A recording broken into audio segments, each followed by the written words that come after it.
KPRC 950. Big announcements from the governor today. Hair salons. Did you hear all the women go, yay? Hair salons, nail salons can open up this Friday, according to Governor Abbott. Gyms and fitness centers can open up on May the 18th with restrictions. Office buildings will also be able to open on May the 18th. So for those of you that work in office buildings, you've got another 13 days before you can go back. But we have these dates set. The governor's also put together a sort of what he calls a surge team in case we have some hot spots. A lot of empty office buildings right now. The only people going into office buildings are the essential employees. That leaves many people out. And it has changed the way we conduct business. More of us have had to work from home. More of us have had to do Zoom meetings versus getting on a plane and going off on a business trip somewhere. Those are a couple things that come to mind. I'm just kind of wondering how quickly we, quote-unquote, get back to normal, or if we have a brand new normal after all this is over and done with. Let's ask Joel Patterson. He's a workplace culture expert based here in Texas. I guess we're going to find out right on May the 18th when the office buildings open up again what the new normal is. Yeah, I don't really see any way around that.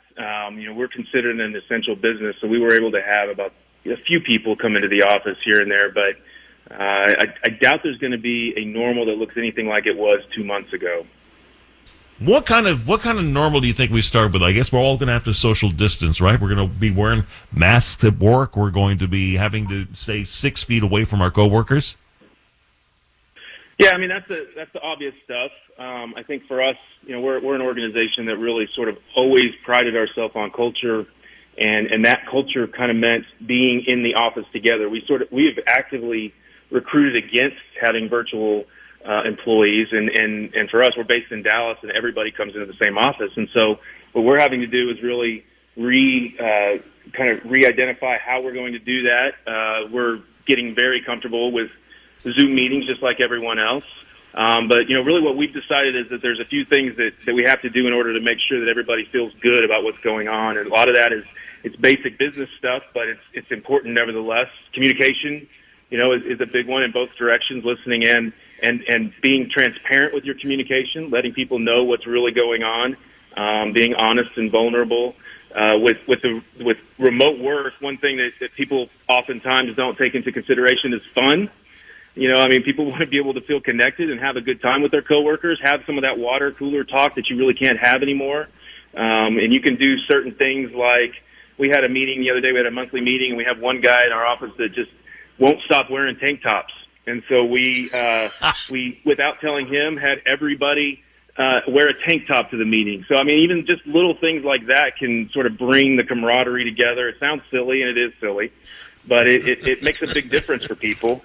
And then the final thing we always push is purpose. Our people, you got to keep them busy. If people get bored or lonely, we had one employee the other day who had responded to a weekly survey that we sent out about being bored. And so we got her engaged in some marketing content creation and scheduled a happy hour for her and some of the people that the virtual happy hour, obviously, with some of the other people in the office. And it makes all the difference in the world. So it's just getting a little bit creative with things. I'm still laughing about the tank tops. It's funny because it really is amazing, isn't it, how many of these Zoom meetings that offices are doing. People feel like, well, I'm at home, man. I'm wearing shorts. I'm getting ready to go out and sit by my pool out back. I'll put a cover up on, but I got my swimsuit on, and they don't care if it's an office, man. They feel like they're at home. They're wearing their PJs and their fuzzy slippers. Yeah, I think you're better off embracing it. A year ago, if somebody said they were going to take a Zoom call from their pool, that would be frowned upon. I don't think there's any question about that. And now it's like, well, where are you most comfortable? I'm fine with that, as long as you've got some way to not have wind noise when you're trying to talk to people. There's nothing worse on a Zoom call than that background noise. It just will not stop, and it interrupts everything else. But as long as you can take care of that, do whatever feels good to you.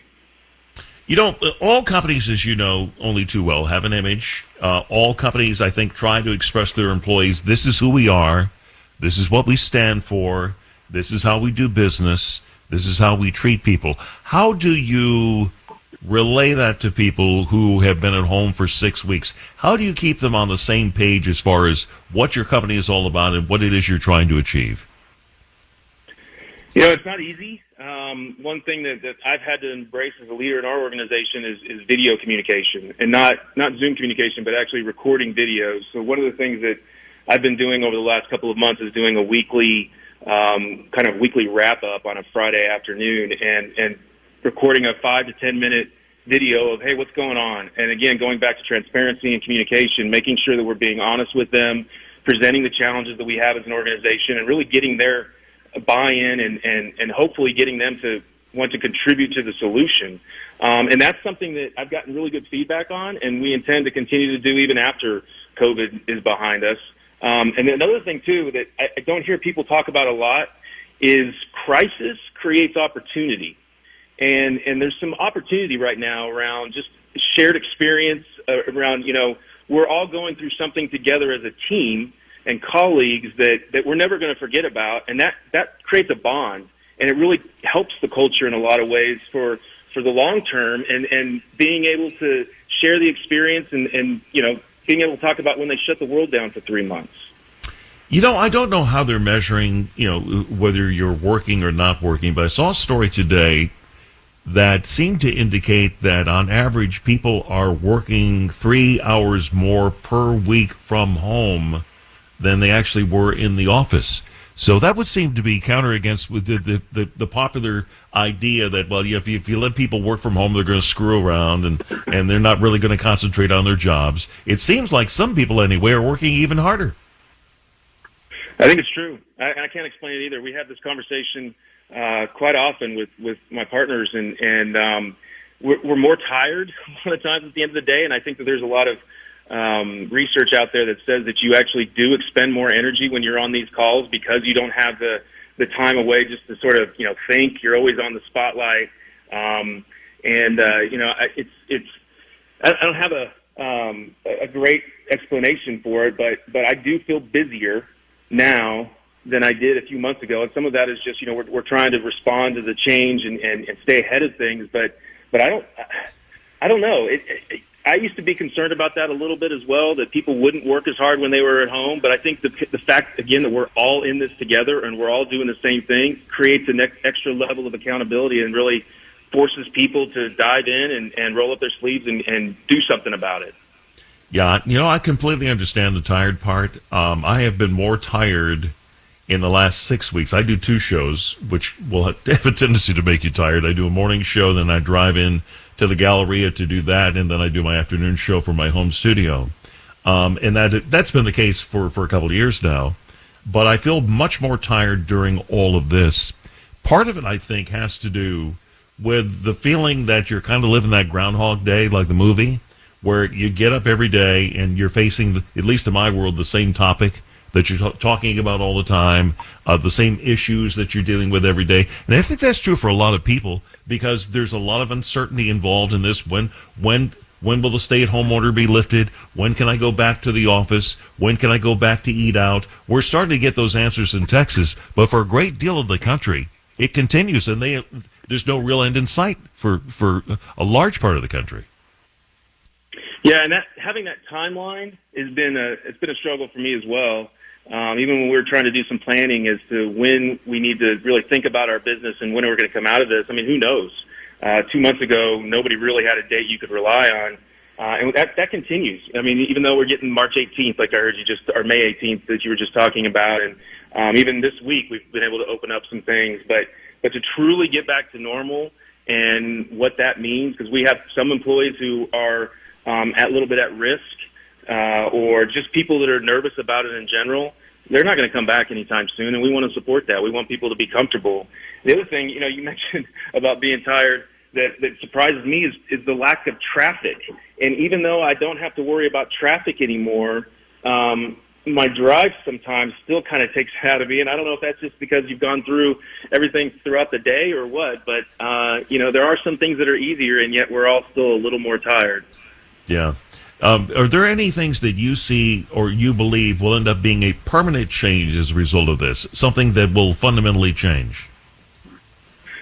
Yeah, I mentioned the video communication. I think that's going to continue. I also think we're a consulting firm, so we are used to doing a ton of travel, and I think that it's not going to go away, but it's going to be way diminished, which I think is a great thing. None of us really want to be on the road all the time anyway.